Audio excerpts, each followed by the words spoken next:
মুসলমানের রক্ত কথা বলে, ঠিক না ঠিক? হাসিনার মতো বেয়াদব থাকতে পারে নাই, তোরাও কেউ থাকতে পারবি না। 17 বছর মুসলমানদের উপর নির্যাতন চালিয়েছে, কিন্তু থাকতে পারে নাই। ভাগিয়ে দিয়েছেন কে? সেই আল্লাহর প্রশংসায় থাকবো তো আমরা? কারা কারা হাত তুলে দেখা দেন।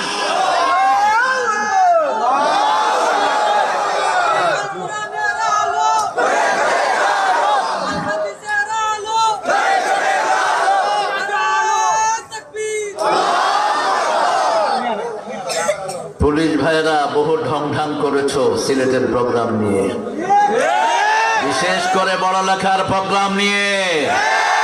কোথায় সে বেয়াদব পুলিশগুলো? কোথায় সে কুপ্তা এসপি যে আমাকে ধরার জন্য 6-7টা গাড়ি পাঠিয়েছিলেন? ভুলে যায় নাই আমি কিছু। একজনের কাছে বিচার দিয়েছে, তিনি কে? তোরা যে সমস্ত এসপি ডিসিরা আমাদেরকে কষ্ট দিয়েছিস, পাগল হয়ে দুনিয়া থেকে বিদায় হবি। তোর দেখ ডিজি এখন পাগল হয়ে জেলখানায় হাতাহাতি করছে। শুধু আল্লামা সাইদির বদদোয়া আছে না নাই? আমরা সবার জন্য দোয়া করি। এখনকার পুলিশ আগের থেকে শিক্ষা নাও। কোন প্রোগ্রাম নিতে তোমাদের অনুমতি নিতে হবে কেন? তোমরা আমাদের অনুমতিতে চলবা। আমাদের পয়সায় তোমরা খাও, আমরা তোমাদেরকে চালনা করি, ঠিক না ঠিক?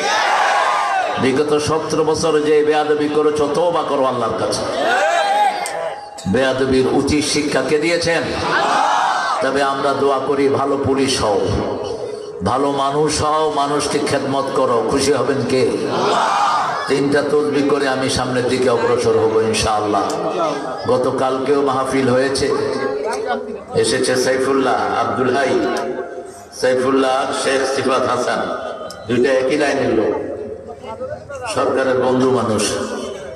ঠিক আছে, আজকে দুইটারে ঠিক মতোই লাগাইছে। হাসিব, রোকন হয়ে যাবি।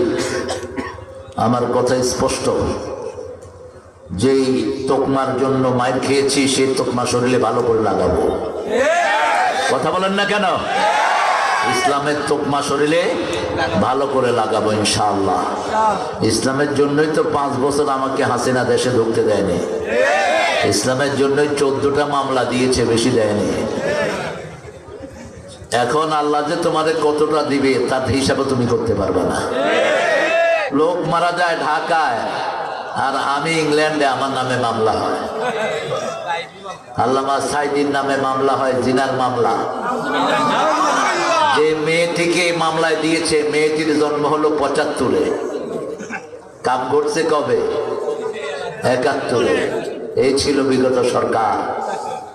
আপনাদের এই যে তাজুল, এখন যে প্রসিকিউটর, সেটা উদ্ঘাটন করেছে, তাকে পিটিয়ে 4 দিন অজ্ঞান করে রাখছে, পিটিয়ে। কেন? সেই কি তথ্য উদ্ঘাটন করলো? উদ্ঘাটন তো সব একজন করেন, তিনি কে? আল্লাহ। আল্লাহর আন্ডারে যারা থাকে তাদের কোনো বিপদ নেই।